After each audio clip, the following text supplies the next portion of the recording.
Le prochain présentateur est Philippe Lépinard, maître de conférence en sciences de gestion et de management à l'IAE Paris-Est, l'école universitaire de management de l'Université Paris-Est Créteil-Lübeck. Il mène des recherches sur le thème de la ludopédagogie à l'Institut de recherche en gestion, IRG PEA 2354, au travers du projet pédagogique et de recherche en ludopédagogie EduTeam, qui est le pilote, eduteam.fr. Sa communication présente un retour d'expérience du déploiement de Wargames sur table dans plusieurs activités, allant de la première année de licence à la seconde année de master, afin de faire découvrir ce type de jeu à de nouveaux publics et d'aborder des crises passées, présentes ou hypothétiques de manière expérientielle. Merci. Bonjour, alors la question traditionnelle, m'entendez-vous?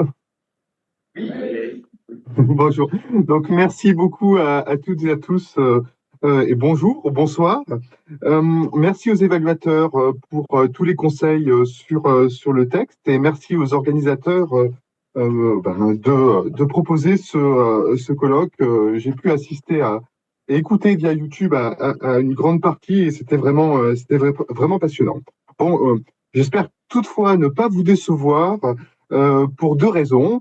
Tout d'abord, moi, je ne vais pas parler de jeux vidéo, mais de jeux physiques, des wargames physiques, bien avec des plateaux et des pions. Et puis, le deuxième élément, je vais plutôt vous parler effectivement de retour d'expérience pédagogique plutôt que de recherche en tant que telle. Toutefois, vous allez voir dans le contexte, tout ça est encadré, comme mon collègue vient de le dire, au sein d'un projet pédagogique et plus largement d'un groupe de recherche de l'AIMS. L'AIMS, l'Association internationale de management stratégique. Vous voyez ici derrière moi, c'est une porte d'hôtel puisque je suis actuellement au colloque de l'AIMS où j'anime un track autour de la pédagogie en management. Et vous voyez, j'ai une chemise parce que nous, ça va être l'heure d'aller au gala de la soirée du colloque. Voilà. Alors, le contexte de cette communication, mais plus largement donc de ce projet, donc comme mon collègue l'a dit, je travaille moi dans un laboratoire de recherche en sciences de gestion et du management, et dans ce contexte-là, en 2018, avec une dizaine de collègues, notamment quelques-uns de l'UQAM, des collègues belges de l'Université de Mons, et d'autres collègues au début, un petit groupe, on a monté le GTAIMS MACA. Donc, c'était un groupe de travail, un groupe thématique au sein de l'AIMS qui était destiné à réfléchir sur l'apprentissage, la formation au management, mais aussi qu'est-ce qu'on apprend aux étudiants. Il n'y a pas que la dimension pédagogique en tant que tel, dispositif pédagogique, il y a aussi ce qu'on apprend en termes de management à nos étudiants. Dans ce contexte, dans ce groupe, chacun est venu avec son appétence, son intérêt. Donc, des collègues ont travaillé en travail sur l'art. Moi, avec d'autres collègues et moi, pardon, nous nous sommes intéressés sur l'usage de la ludopédagogie au sens large, puisque en 2019, on a établi donc les 9 techniques ludopédagogiques qu'on a réussi à identifier qui étaient utilisées dans l'enseignement supérieur. Et nous, on s'est concentré plutôt sur le détournement des jeux existants dans la formation. On ne conçoit pas de jeux, nous n'avons pas les compétences. Pour cela, pour accompagner ces travaux, eh bien, on a monté un Fab Lab, un Game Lab, en tout cas un tiers-lieu qui accueille on a à peu près 1 millier de jeux physiques, on a 6 simulateurs de vol, on a pas mal de matériel, et c'est ici que les enseignants expérimentent leur projet pédagogique avant d'aller en classe. Donc vous voyez, c'est des petites salles, des petits groupes, donc ils peuvent le tester avec des petits groupes d'étudiants avant d'aller dans les enseignements avec des classes constituées. Voilà, donc là vous avez le petit logo en bas à droite du GameX Lab, le Fab Lab, et puis à gauche le petit logo du projet EduTeam, qui est le nom puisque le GameX Lab, c'est l'outil, et le projet de recherche mené, donc on est 4 enseignants et beaucoup d'étudiants. Donc les 4 enseignants, c'est multidisciplinaire. On a 2 enseignants en anglais, un enseignant en français et langue étrangère, et moi en sciences de gestion. Alors, au point de vue sur le wargaming, puisque c'est ce qu'on va aborder, mais on fait pas que ça, vous avez compris. Donc, on a aussi des jeux de rôle, on a aussi de la simulation de vol, mais pas que. Donc, bon, voilà. Il y a un projet tutoré qu'on renouvelle chaque année, donc qui est piloté par des étudiants. ils savent qu'ils participent hein, au projet de recherche et du team. Et dans ce cadre-là, eh bien, pour chaque sous-projet, donc jeu de rôle, wargaming et jeux vidéo, eh bien, on met un projet tutoré pour que les étudiants soient totalement intégrés dans nos travaux de recherche. Alors, quand je dis étudiants, attention, c'est pas que des doctorants.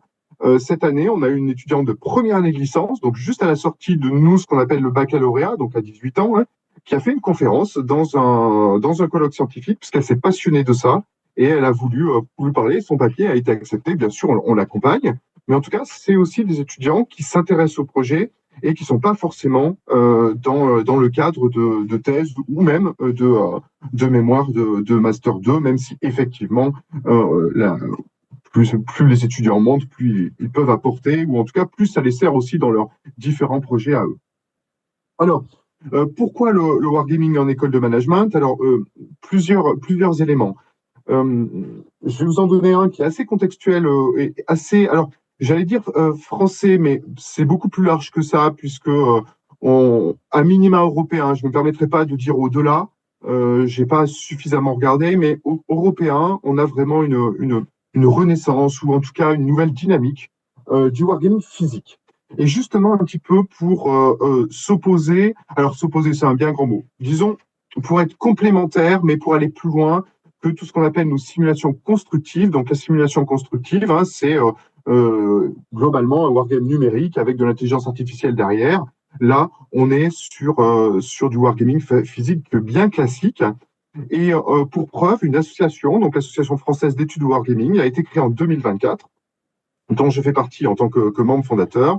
Et on a aussi des colloques, alors assises du wargaming qui ont eu lieu, et l'année prochaine, c'est déjà prévu pour avril. Alors, l'idée dans cette association, c'est de faire rayonner le wargaming au-delà des disciplines traditionnelles, donc qui sont bien sûr l'histoire, le domaine militaire, bien entendu. Voilà, donc c'est des disciplines qui ont l'habitude, ou qui en tout cas ne sont pas éloignées de ce type de pratique, même s'ils ne l'utilisent pas. Nous, on va vraiment l'amener dans des enseignements, et vous verrez, je vais vous lister les enseignements qui vont d'enseignement de management jusqu'à l'analyse des crises, hein, en tout cas en termes de culture générale, pour faire découvrir des crises. C'est ce que j'aborderai tout à l'heure. Je vous montrerai donc 3 exemples après vous avoir présenté un petit peu plus finement le projet. Alors bien sûr, on fait la différence entre le wargaming et le wargame étant l'objet et le wargaming la méthode. Et pour ça, on a identifié, alors c'est le monde du wargaming, c'est pas bien entendu moi, 3 types de wargaming, en fait 2 plus la partie récréative, ce qu'on appelle belliludisme, mais en tout cas, on a identifié 3 formes de wargaming.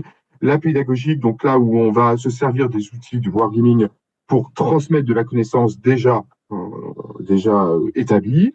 Le wargaming analytique pour bien faire de la recherche ou répondre à une problématique opérationnelle, et puis récréatif pour jouer. Bien entendu, vous savez très bien que cette présentation en silo est très superficielle, et qu'on peut tout à fait aller de l'un à l'autre. Et parfois, quand on fait du wargaming pédagogique, on se pose des questions qui vont sur le wargaming analytique. C'est surtout la méthode, le soubassement méthodologique qui diffère. Alors, quand j'aborde le terme wargaming, je ne parle pas forcément, bien que tout à l'heure sur les crises, je parlerai de jeux qui simulent des crises réelles. Mais là, nous, les usages des wargaming utilisent voilà, du wargame au sens large. Ça peut être, vous voyez à gauche, eh bien, dans le monde de Star Wars.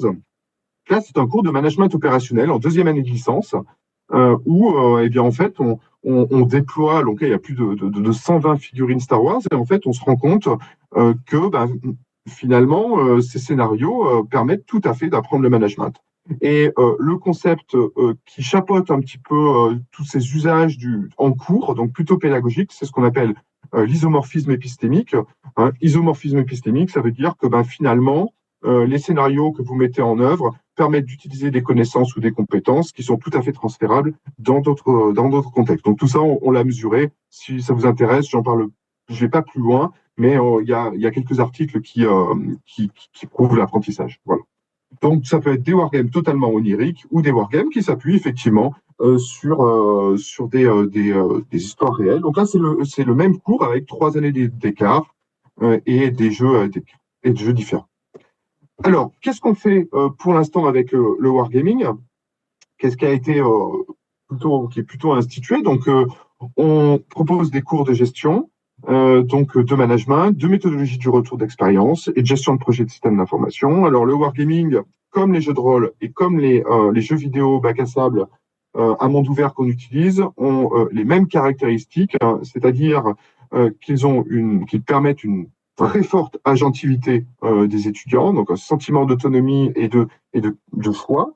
Et ils intègrent aussi, et c'est quelque chose de très important pour nous, l'intercréativité. Donc l'intercréativité, hein, c'est un concept qui a été développé au début d'Internet avec Wikipédia, qui a été repris par Coralie David et peut-être d'autres, mais en tout cas Coralie David dans une thèse en littérature comparée autour du jeu de rôle, sur table, hein, pas pédagogique, vraiment l'aspect ludique. Et donc l'intercréativité, c'est cette idée que eh bien les étudiants, alors là, dans ce contexte-là, les étudiants participent à la co-création du scénario ludique, pas pédagogique bien entendu, et donc le fait qu'ils aient vraiment l'impression que leur activité compte, eh bien, et sont non scénarisés finalement, font que cette intercréativité plus l'agentivité, eh bien, c'est le soubassement de cette choix de jeu, même s'il en existe d'autres, notamment le découplage aussi entre le scénario pédagogique et ludique. Mais là encore, je veux pas aller là-dessus puisque c'est pas le sujet de mon propos.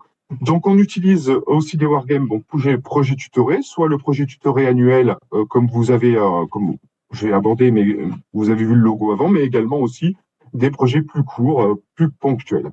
On a une rubrique dans un magazine, pas une revue, un magazine qui s'appelle Vaevictis, le magazine des jeux d'histoire. Donc, le magazine des jeux d'histoire, c'est un magazine en français qui nous, voilà, se retrouve dans les maisons de la presse, hein. Il y a aucun aspect scientifique et il est à destination plutôt des joueurs. Et donc, nous, on a une rubrique avec les étudiants et on donne, voilà, rempli depuis 3 ans, donc un article à chaque fois et on essaie d'apporter donc une vue des étudiants, puisque bien entendu, voilà, le lectorat du wargaming, bah, c'est un peu moi, l'homme de 50 ans blanc. Et donc, on essaie, avec les étudiants et les étudiantes, de promouvoir un petit peu de renouveau dans cette population. Et effectivement, c'est voilà, quelque chose qui fonctionne très bien. Ils sont très fiers, toutes et tous, de leur article. Et du coup, ben, ça crée pas des vocations, mais en tout cas, un intérêt particulier qu'ils n'auraient pas eu l'occasion de faire s'il n'y avait pas eu ce petit article avec leur nom en tant qu'auteur, parce que pour des étudiants de licence, bah, c'est déjà chouette hein, d'avoir 4 pages, même si c'est un magazine de jeu, c'est quand même intéressant et plutôt, moi je suis plutôt fier d'eux aussi qu'ils arrivent à écrire ces textes. Pas plutôt, je suis très fier d'eux. En fait. Voilà. Donc on fait aussi donc des séminaires de découverte. C'est ce dont je vais également aborder tout à l'heure. Des tests de prototypes. Là, vous avez un prototype qui est en train d'être testé, qui s'appuie sur des briques Lego, donc qui a été créé par un game designer. Donc voilà, pour faire du wargaming à partir de Lego. Donc ça, c'est le game designer vient, il nous demande. On fait ça régulièrement au Gaming Lab. Hein, on a plusieurs demandes de tests de prototypes. Et donc là, les étudiants voilà, font remonter au game designer voilà, ce qu'ils ont ressenti et ce que veut d'ailleurs le game designer interroger. Et puis récemment, alors récemment, c'est très récemment, puisque c'était en février, on a mené un premier travail de recherche sur la réalisation d'une méthodologie, la conception d'une méthodologie de Wargaming Analytics, c'est-à-dire une méthodologie de recherche s'appuyant sur le Wargaming, où on a couplé l'enquête coopérative de Héron, donc une recherche-action, avec des wargames pour voir la faisabilité, pour l'instant, de ce dispositif, tout simplement, puisque toujours dans l'association, on essaie de promouvoir des recherches qualitatives, et c'est vrai que le reproche du monde du wargaming sur le Wargaming Analytics, c'est que, eh bien, on peut pas reproduire à chaque fois. Et donc, au lieu de rester arc-bouté sur ce non-reproduction et donc pas de statistiques, etc., eh bien, nous allons essayer de travailler sur une méthode qualitative de recherche à base de wargaming. Donc, il y a un texte sur PackSims, peut-être que vous connaissez, c'est un blog sur le wargaming par McGill. Voilà, donc quelques photos. Donc à gauche, vous avez un cours de management. En bas, vous avez un cours de gestion de projet de système d'information. Et à droite, vous avez une photo d'un des articles. Et vous voyez Louia, qui est l'étudiante qui a voilà qui s'est vraiment investie dans le jeu. Donc elle est debout sur la photo de droite, hein, elle prend des notes lors de tests avec ses camarades, et donc c'est elle qui rédige avec en co-auteur avec un autre étudiant qui change à chaque fois les articles sur Vivity. C'est elle qui a fait une communication dans un colloque scientifique pour parler sa rencontre avec le Wargaming. Alors maintenant, voilà, on va aller sur trois exemples qui concernent donc le sujet, la crise. Alors, je ne l'ai pas titré analyse de crise parce que ça aurait été un petit peu prétentieux de ma part et surtout, ce n'était pas l'objectif au début. Ça l'est devenu un petit peu, mais au départ, des trois retours d'expérience que je vais vous faire, c'était l'idée de développer la culture générale de nos étudiants. Alors, ils sont tous des étudiants en sciences de gestion et de management, et donc ils ont un devoir d'acquérir la culture générale, et surtout aussi pour les étudiants de licence, ils ont un examen à la fin de la troisième année de licence, donc troisième année bachelor, pour aller en master, et c'est 25% de culture générale. Donc, on essaie d'intégrer au-delà des cours plus classiques, d'intégrer des notions de culture générale et également, comme vous voyez, hein, on a plein de jeux, on a plein de cours qui sont autour des jeux. On essaie de développer aussi la littératie ludique de nos étudiants pour qu'ils découvrent de nouveaux jeux. Le jeu de rôle, cette année, a d'ailleurs eu un beau retentissement. Donc, on a, par exemple, pour ce premier cas, donc, on a fait un séminaire de 28 heures, donc sur 4 jours, avec 13 étudiants de master. Alors, des masters qui connaissent la crise, puisqu'ils sont en management de la sécurité des systèmes d'information, donc autour de la cybersécurité. Et donc, là, l'idée, c'était de leur faire découvrir des crises du XXe siècle au travers de jeux de la série Coin. Donc, Contre-Insurrection, ce sont des jeux, comme je vous l'ai dit, donc jeux qui existent, qu'on a amenés en cours, des jeux de GMT Games, de Volko Ruhnke, avec qui d'ailleurs on a écrit un article aussi dans Vaivitis. Donc l'idée c'était de leur faire vivre des crises existantes ou des conflits. Alors c'est pas vraiment des conflits dans les jeux coin, il y a beaucoup d'aspects hors militaire d'ailleurs. Et pour ça, en amont, on leur a demandé aux étudiants donc d'étudier ces crises. Et on est allé voir ce que ça donnait après avoir joué. On leur a demandé, on fait un retour réflexif, alors qui s'est fait de différentes manières. Il y a eu un questionnaire à la fin sur tous les aspects de la crise, un questionnaire de connaissances aussi, qui n'était pas noté, hein, pas évalué sommativement, je veux dire. C'était juste pour nous, pour savoir, voilà, s'ils avaient vraiment appris des choses. Et il y avait aussi, bien sûr, des observations et des entretiens que j'ai mené, que Louia a également mené, voilà, sans trop de formalisme, bien entendu. Alors, quelques petits résultats. Donc, ce qui était intéressant, c'est que la quasi-unanimité des étudiants ont vraiment retrouvé des corrélations entre ce qu'ils avaient lu avant à partir de ressources académiques. Hein, c'était pas simplement une recherche Google. Hein, ils ont vraiment eu de la ressource académique sur ces guerres, sur ces conflits, sur ces crises, et ils ont retrouvé finalement ce qu'ils ont lu. Et ce qui a été intéressant, c'est que il y a eu vraiment un méta-jeu qui s'est développé tout au long de cette semaine, puisqu'en fait, ils faisaient le lien en permanence entre ce qu'ils avaient lu et ce qu'ils étaient en train de faire. Et pour le coup, ne serait-ce que la géographie, eh bien, ils connaissaient pas la géographie. D'ailleurs, moi non plus, pour la majorité des jeux. Et effectivement, rien que la géographie, savoir où était tel pays, avec quel pays frontalier, ils ont compris pas mal de choses. Et surtout, il y a eu des effets waouh, c'est-à-dire que ils se sont dit, ah, c'est ça ce qui s'est passé, c'était là que ça s'est passé, etc. Donc il y a vraiment eu ce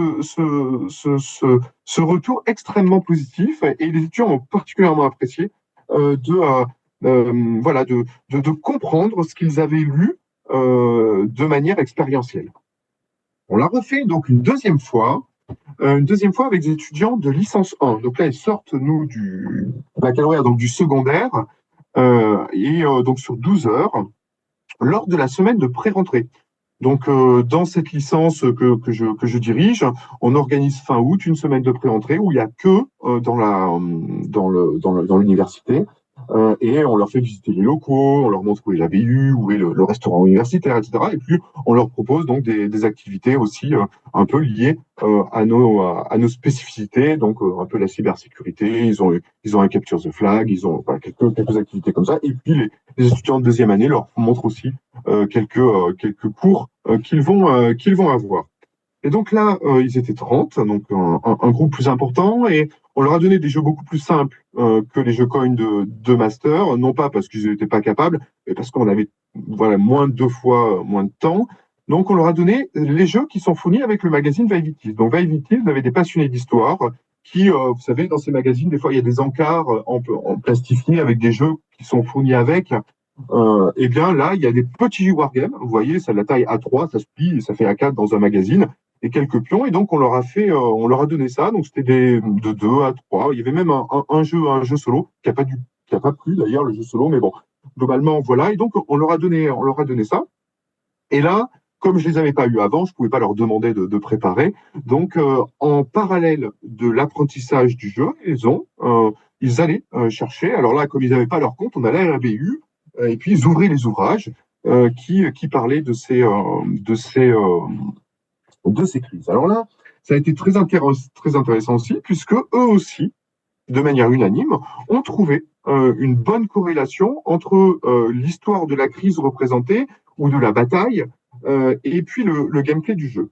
Certains même, et ça a été vraiment intéressant, certains même ont trouvé des incohérences, ce que n'avaient pas retrouvé les Master 2, des incohérences entre la représentation du jeu et les faits réels.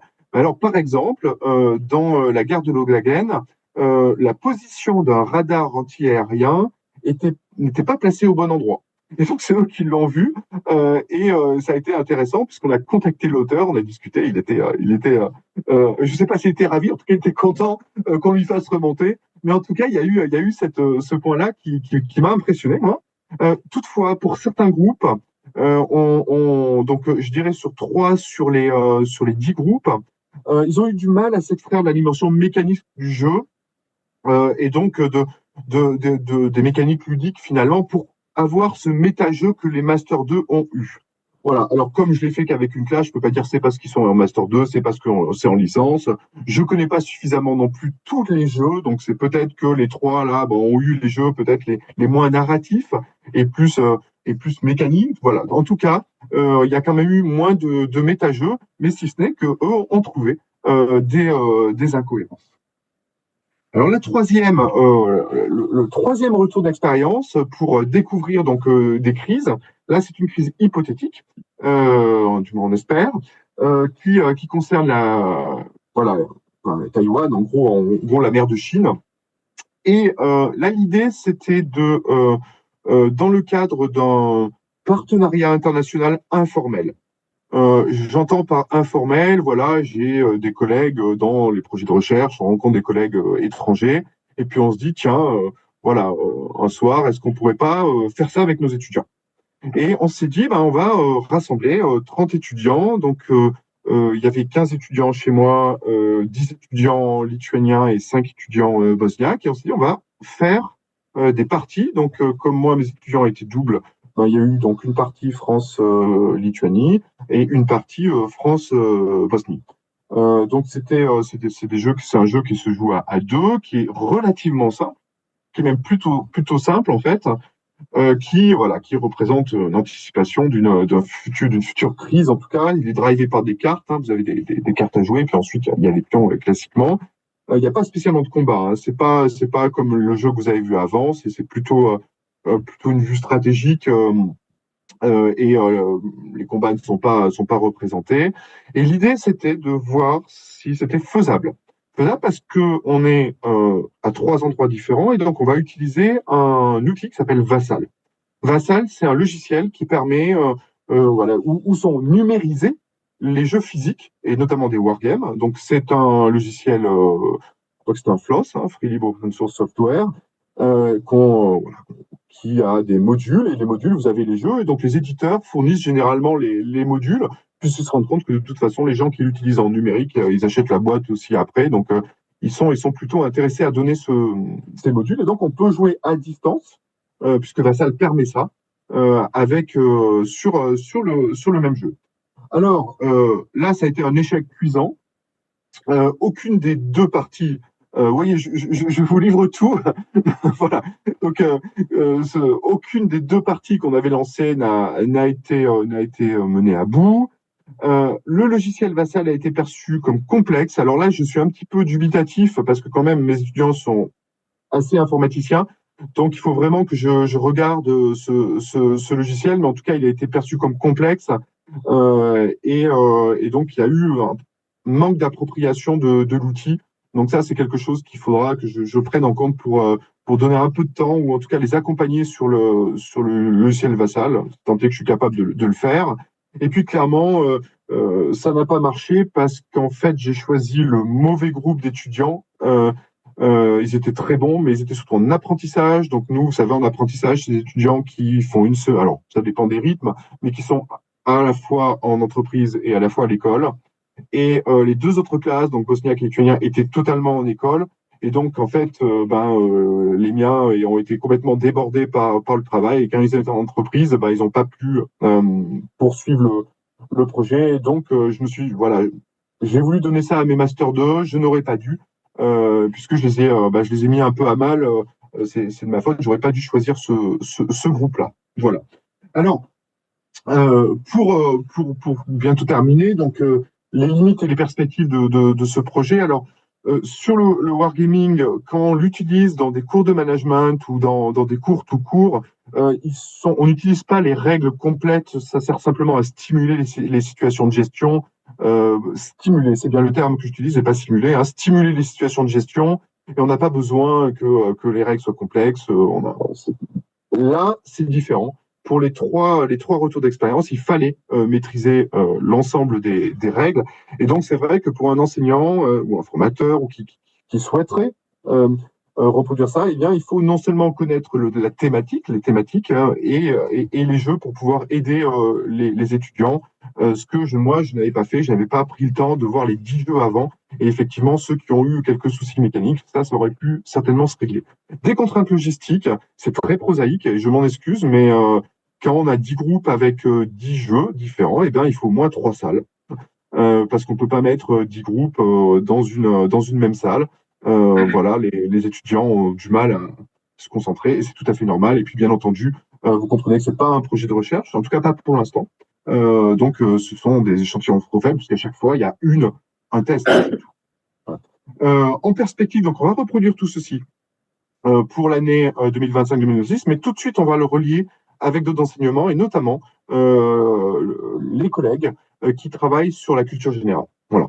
Donc, on va essayer de relier ça tout de suite, au moins pour les activités en présentiel. Et puis, pour le niveau international, on le refait aussi, mais là, je vais mettre des étudiants en formation initiale, hein, c'est-à-dire qu'ils ne sont pas pris par l'apprentissage pour éviter de les mettre à mal, et surtout, ils ont du temps, les étudiants en formation initiale, pour porter ce genre de projet. Voilà, donc je vous mets voilà deux articles donc alors le premier est paru mais uniquement en physique et on attend sur la diffusion sur Cannes, et le deuxième sur les perspectives du wargaming, donc management et sciences sociales, donc c'est une revue. Donc là l'article devait sortir début juin, donc ça va pas tarder. Et puis là vous avez le QR code pour rejoindre le projet EduTeam. Donc on a plus de 300 références avec tous les étudiants. Donc ça va de revues classées à des podcasts. On met tout ce qu'on fait autour de ce projet. Ce projet a 10 ans maintenant. En fait, on a fait cette année les 10 ans d'anniversaire de ce projet en ludopédagogie. Juste un petit truc, une petite curiosité, et je clôturerai par là. Ce que nous avons fait, ça a intéressé le musée de la Grande Guerre, l'historial, voilà, de la Grande Guerre. On a, dans une exposition autour de l'usage des jeux de guerre, voilà, on a une petite partie qui présente ce qu'on fait. Donc, on a été interviewé, donc une étudiante et moi. Et vous avez à gauche, alors pour vous, excusez-moi, sur la photo à gauche, mais au milieu de l'écran, un petit cahier. Et ce cahier, en fait, ce sont les étudiants qui ont écrit ce qu'ils ont retenu des cours qu'ils ont fait avec du wargame et ce qu'ils ont réussi à mettre en œuvre, soit dans d'autres projets, soit pour ceux qui étaient en master, dans leur entreprise. Voilà. Voilà, je vous remercie beaucoup pour votre attention. J'espère que voilà, j'ai pas été trop en décalage avec ce super colloque. Voilà. Merci beaucoup de votre attention.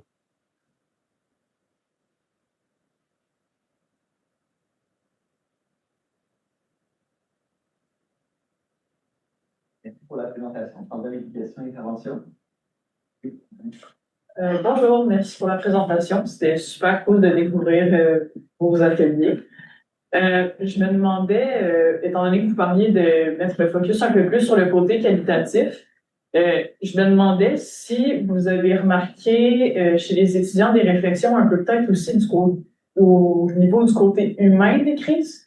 Est-ce qu'ils réfléchissaient par exemple aux valeurs qui peuvent orienter certains choix stratégiques par rapport à d'autres, ou par exemple au coût un peu plus humain de certaines erreurs ou de certains choix? Est-ce que c'est des choses que vous avez observées? Oui, merci beaucoup pour cette question. C'est particulièrement intéressant, surtout avec les étudiants de première année de licence, parce qu'en fait, en fonction des ressources qu'on leur avait données, effectivement, chaque étudiant, alors c'était des ressources assez généralistes, mais on a vu que certains étudiants avaient une appétence particulière sur tel ou tel domaine de la crise. Et en discutant à la fin, je dis d'ailleurs que c'est pas que sur les étudiants de licence, même sur les étudiants de master, on a entendu ça. Et effectivement, en fonction de leur appétence, ils retranscrivaient dans leur retour réflexif les sujets dont ils avaient abordé. Et moi, où j'ai été très surpris, et je l'ai dit tout à l'heure, c'est vraiment la géographie, alors pour le coup administrative, qui a eu le plus de retours. Sur ce retour qualitatif, c'est vraiment l'aspect géographique. Donc certains ont apporté effectivement des dimensions politiques, certaines humaines, notamment dans les déplacements de population qu'on voit sur le jeu qui traite de l'indépendance de l'Inde. Ça a été très bien abordé, puisqu'en fait, Gandhi, il faut le mettre en prison, etc. Donc, il y a pas mal de choses comme ça avec toute la population. C'est d'ailleurs l'un des coins où on peut remporter sans combat, hein, si on fait gagner Gandhi, en fait. Hein. Et donc, l'idée, c'est que chaque étudiant a eu son appétence. Mais ce qui est vraiment ressorti, c'est la géographie. J'étais très surpris, mais voilà. Merci beaucoup. Oui, j'avais des questions par rapport aux modalités d'évaluation que vous utilisez pour faire les retours après, pour vérifier l'acquisition de compétences. J'aimerais ça vous entendre par rapport à ça, surtout dans cette ère où l'IA est un peu partout, donc les travaux à la maison sont de moins en moins populaires. Puis j'avais une deuxième question qui est un peu pas rapport, mais est-ce que vous avez utilisé seulement des jeux compétitifs dans le contexte d'apprentissage ou est-ce qu'il y a des jeux coopératifs? Puis si oui, est-ce que vous avez vu une différence? Merci.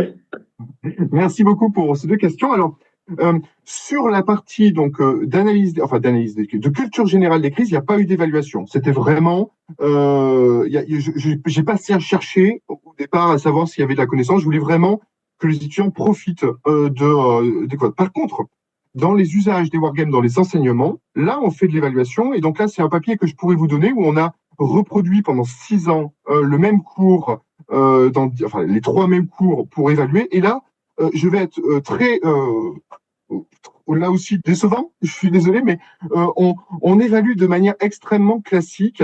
Voilà, donc alors pour la partie recherche, on a fait un test avant le cours, un test après le cours, des questions ouvertes, pas des QCM, hein, vraiment. Et là, on a mesuré tout simplement la progression. Ça, c'était la partie recherche pour être sûr que il y avait acquisition de connaissances. Je dis bien connaissances parce que sur les cours, on est plutôt sur des cours théoriques d'acquisition de connaissances. C'est aussi une particularité du projet du team. On va utiliser de l'expérientiel pour l'acquisition de connaissances. Donc là, on mesure et donc les partiels, ça permet ensuite, en dehors de la recherche, d'aller sur des partiels, donc des examens en fin de semestre habituels qu'on a voulu conserver justement pour un petit peu aussi d'abord pour être sûr que ça marche. Et on s'est rendu compte que on pouvait pousser les questions sur plus de réflexivité.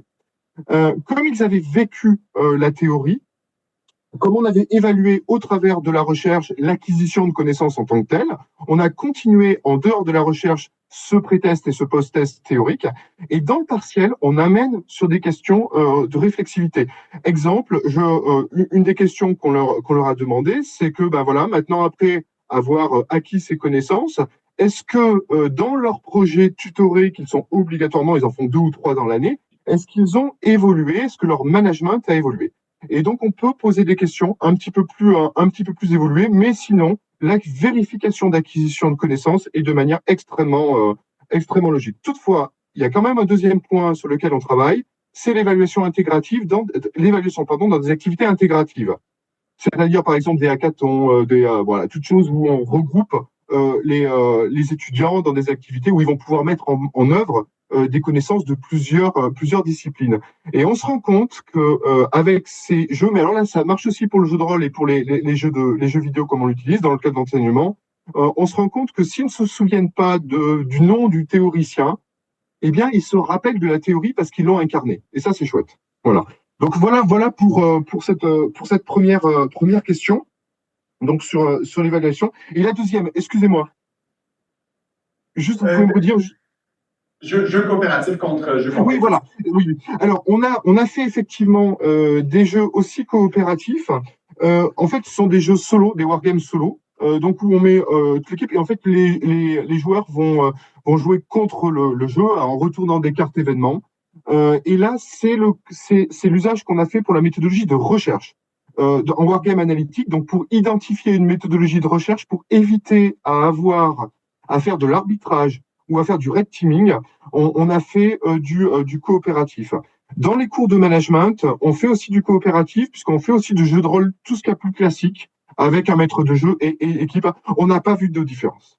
On n'a pas vu de différence, tout simplement. Et là, je vais pousser un petit peu loin peut-être, mais en fait, quand je parle d'intercréativité dans le wargaming, en fait, les étudiants sont dans un cadre de Benson, en fait, où ils savent que de toute façon, même s'ils sont en équipe opposée, ils vont collaborer les uns avec les autres pour réussir l'exercice.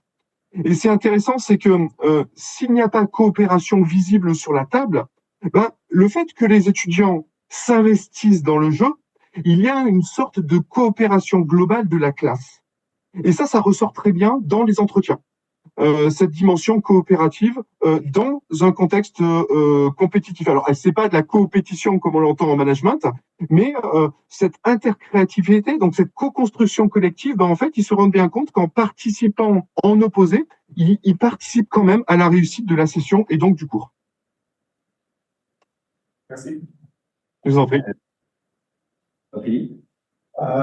Merci beaucoup pour la communication. Très rapidement, je voulais juste savoir, est-ce que vous avez exploré aussi, par exemple, les wargames vidéoludiques ou les jeux vidéo de stratégie, de grande stratégie qui peuvent s'y rattacher? Peut-être que ce serait des outils intéressants aussi pour l'usage que vous en faites. Oui, merci beaucoup pour la question. En fait, on avait commencé par ça.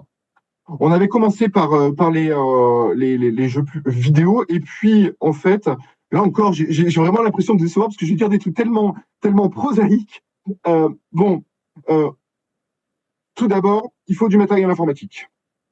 Donc du matériel informatique. Il faut aussi souvent une connaissance du jeu plus importante que du jeu physique. Autre problème qui se relie à ça, c'est que en mettant du jeu physique, je suis quasiment sûr, c'est toujours l'idée, je dis quasiment pour être, voilà, parce qu'il y a toujours un ou deux, mais personne ne sait jouer au jeu physique. Ça met tout le monde au même niveau. Quand on a un jeu vidéo, il y en a toujours un ou deux qui vont connaître le jeu. Et ça a été ce que moi j'ai appelé l'effet Minecraft au début, avant qu'on passe à l'UANTI en floss. L'effet Minecraft, eh bien, on a eu des étudiants qui se sont sentis mal à l'aise pour s'investir dans le projet, dans le cours, parce qu'ils ne savaient pas jouer à Minecraft. Alors qu'on apprend Minecraft en 15 minutes. Mais on a cet effet-là où, en faisant du jeu physique, on est sûr, quasiment sûr, que personne ne connaîtra le jeu. Et donc, tout le monde se sent au pied d'égalité et il n'y a pas déjà, vous voyez, une sorte de frustration au niveau des étudiants. Ensuite, d'autres éléments. Sur le jeu vidéo, il y a quand même une boîte noire. C'est-à-dire que dans le choix, de nos jeux, c'est un article de 2022 dans l'éducation, on a identifié les 6 critères de choix de nos jeux. et il faut la transparence. La transparence, pour nous, c'est le fait de jeter un jet de dés, donc c'est pas le hasard, la transparence, mais on voit exactement. Et donc, quand on fait le manager, quand on joue au manager, il comprend tout de suite la conséquence de son action. Alors que les jeux vidéo, on a souvent des étudiants qui nous disaient mais pourquoi j'ai pas réussi à passer ici? Voilà. Donc en fait, il y a une boîte noire qui fait que ça entraîne une sortie du jeu.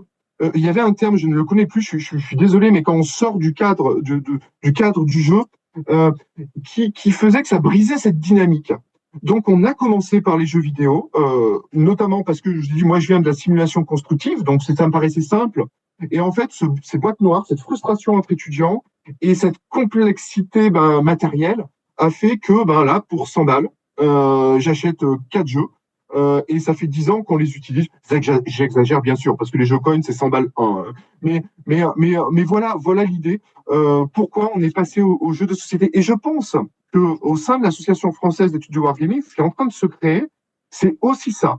C'est-à-dire que on comprend la complémentarité entre des simulations constructives où on peut faire 1000 runs en quelques heures et la partie plus qualitative physique, mais on s'est aussi rendu compte que être tout le monde autour d'une table et voir la même chose, eh bien, ça permet des discussions et un engagement différent. Je dis pas meilleur ou pas, hein, je dis différent, surtout pour du qualitatif. Voilà pourquoi on est resté sur du jeu physique, mais c'est pas impossible qu'on évolue à terme, notamment avec des possibilités de jeux hybrides, etc. Mais pour l'instant, dans les dimensions pédagogiques qu'on recherche, le jeu physique semble mieux nous correspondre. Très intéressant, merci beaucoup. Je vous en prie, merci à vous. Ouais. Bonjour, moi je vais rebondir un peu sur les questions qui ont été posées avant et les réponses que vous avez données. Moi je suis pas mal intéressé par le côté interaction entre joueurs dans vos wargaming. Parce que de toute façon, en coopération ou en compétition, c'est quand même très basé sur les interactions entre joueurs. Je pense notamment à Axis and Allies, où il me semble qu'on peut avoir une équipe de chaque côté et chacun doit organiser ses unités pour remplir l'objectif. Donc, dans la mesure où certains scénarios sont scénarisés, ou d'autres peut-être sont un peu plus libres, est-ce que vous avez une sorte de log, est-ce que vous tenez, je parle le mot, je suis désolé, une sorte d'historique, voilà, des décisions, des interactions entre joueurs pour savoir, pour connaître plus la teneur, en fait, des interactions entre les joueurs. Alors cette remarque et cette question est passionnante. Alors, j'ai pas de log. Néanmoins, j'ai filmé des séances complètes dont je n'ai pas eu le temps de traiter, hormis pour faire quelques petits films pour présenter à des collègues qui auraient envie de reproduire. Mais effectivement, j'ai pas de suivi aussi précis que ce que vous dites. Mais là, c'est effectivement une belle piste à creuser. Oui, merci beaucoup. Et c'est pour ça que les vidéos, voilà, j'enregistre toujours, mais je prends pas le temps voilà, de vraiment creuser. Il y a quelque chose effectivement à étudier là-dessus. Merci beaucoup. Salut. Merci beaucoup pour la présentation. Merci pour les questions.